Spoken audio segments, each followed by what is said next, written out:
Здравствуйте! Это беседка у меня на даче. Переделки у меня продолжаются, и сейчас я вам покажу. Я немножко сделала по-другому камин. Сейчас я покажу, как он выглядит.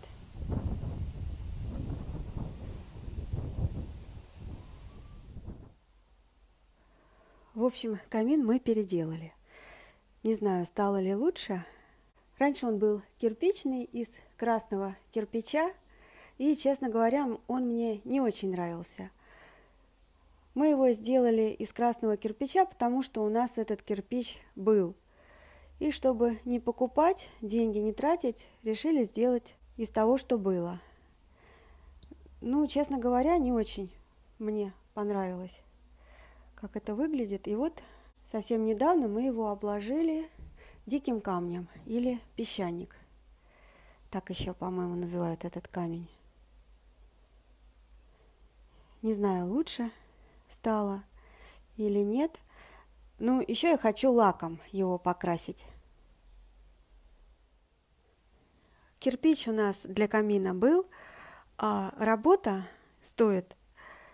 Мне предлагали камин сделать за 60 тысяч, а ребята из Таджикистана предлагали мне его сделать за 15 тысяч. И я, конечно же, согласилась за 15 тысяч. Они мне сказали, что они много раз делали, знают, как это делать. Я почитала, посмотрела, как нужно выкладывать камин.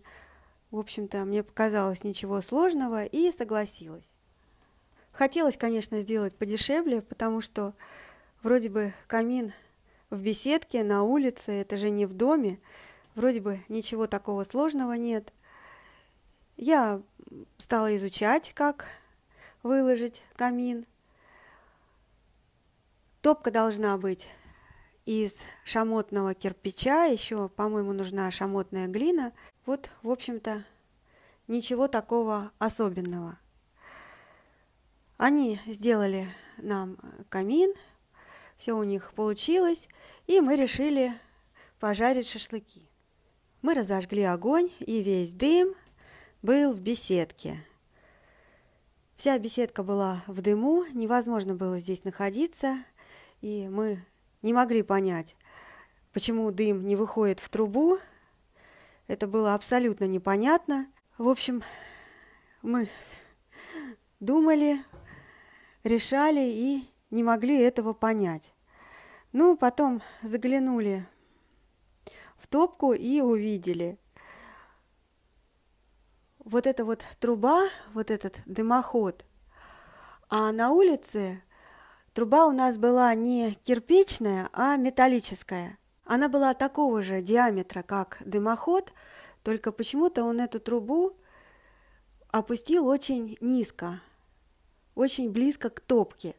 И получалось, что дым упирался в потолок вот этой вот топки и весь не в трубу выходил, а в беседку.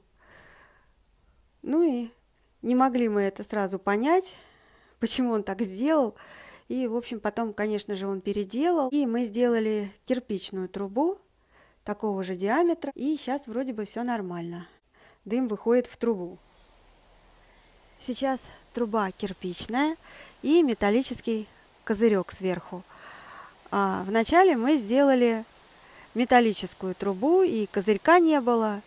И, тем не менее, все равно дым в трубу выходил очень плохо. Я разожгла огонь. Потеплее здесь сразу же стало. Очень люблю, когда горит огонь.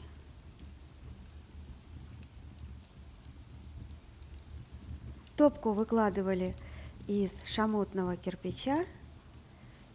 Не помню, сколько штук я его покупала. И камин я делала с большой топкой. Не помню точно, сколько сантиметров топка, но, по-моему, больше 60. Я специально хотела камин с огромной топкой. Насколько это возможно, я ее сделала как можно больше. Очень люблю смотреть на огонь.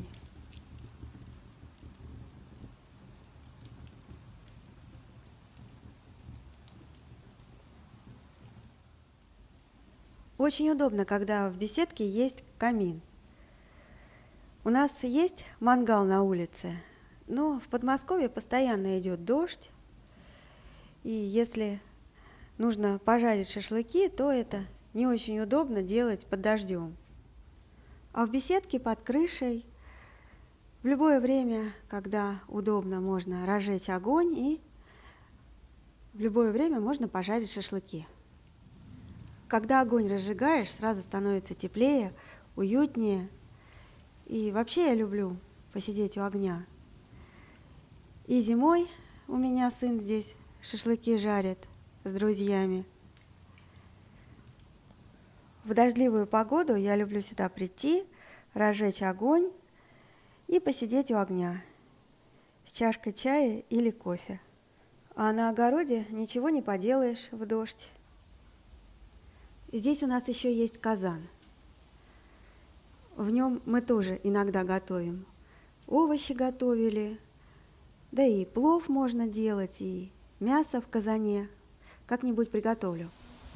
Вот так мы делали камин в беседке. Если что-то строишь, то нужно и самой в этом разбираться. До свидания. Всего вам самого хорошего. Успехов вам, крепкого здоровья, удачи, благополучия. Всего вам самого наилучшего.